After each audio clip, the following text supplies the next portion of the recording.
कि आहो रमा गरबा में शोभे जगरबा देखो तो डर लागे रमा।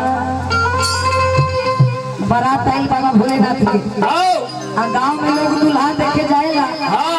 धन दौलत कितना मिलल बा केहू के मतलब नहीं थे, लेकिन दुल्हा गोर बाड़े की करिया बाड़े, छोट बाड़े की पातर बाड़े, सब लोग देखे जाएगा। हाँ, मैना देवी जी कहली कि तनी जाई जाए कि दुल्हा के देख के आई जाए कि दुल्हा कैसन बाड़े। सखी लोग दौड़ के बाहर आ गए आ दुल्हा के देखल लो आ देख के आके कहत का कौना भाव में भैया, कौना भाव में हो कि आहो रमा गरबा में शोभे जगरबा देखो तो डर लागे रमा। देखो तो डर लागे रमा। काहे डर लागे चलता में आहो रमा गरबा में शोभे जगरबा देखो तो डर लागे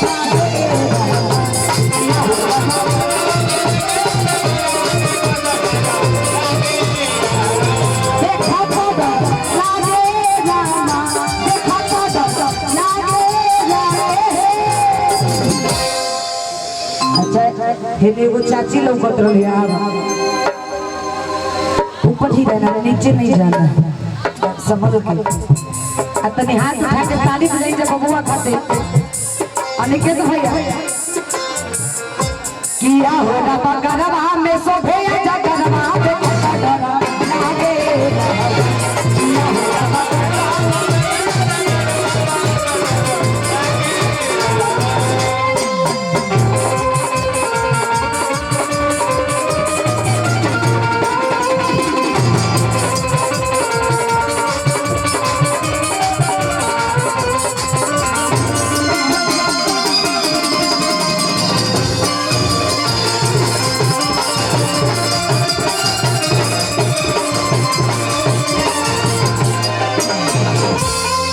अच्छा देखा तो डर लागे जब गौरा जी के दुल्हा के लोग देखल भाई सांप बिच्छू देख के लोग डेरा गए आ डेरा के का कहता कि कैसे पसान पड़ल तोहरा के दुल्हा ये गौरा आई कहे के अनिकेत भाई कैसे पसान पड़ल तोहरा के दुल्हा ये गौरा।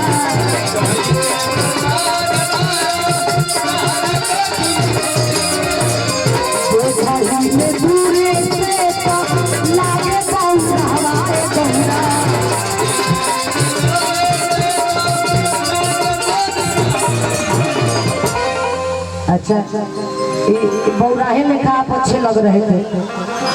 हाँ कि कैसे पसान पड़ा अरे तहरा के दुल्हवा गौरा। जोड़ी ठीक है ना?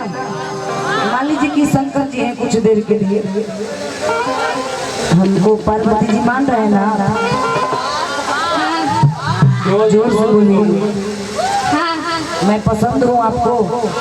Yes I like you. बोलिए। हाँ बोल दे। अच्छा ये अड़भंगी देवता हमें अगर कुछ ना बुझाओ आई कहे के बाद कि कैसे पसान तोहरा के दिलवा गौरा।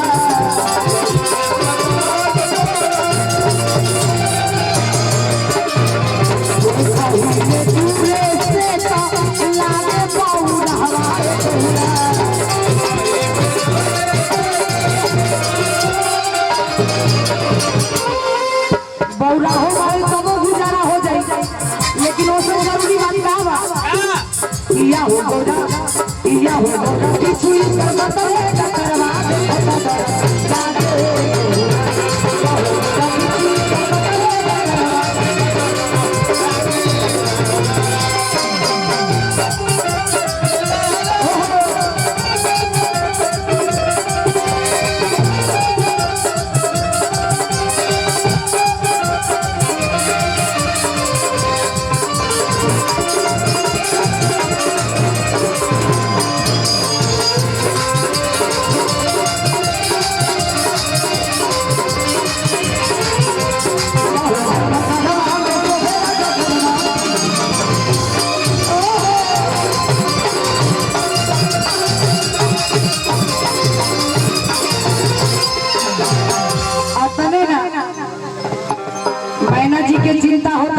के बेटी है बौरा संग गुजारा कैसे हो छोटी को बौरा दुल्हन बड़ कोना भाव कैसे कि तू तो हऊ बारी बोरी अरे राजा के धियरिया ये गौरा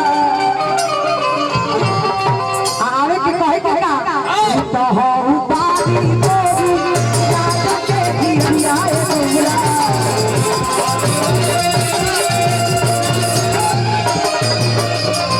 बोला कैसे करम तू आपसी गुजरिया है गौरा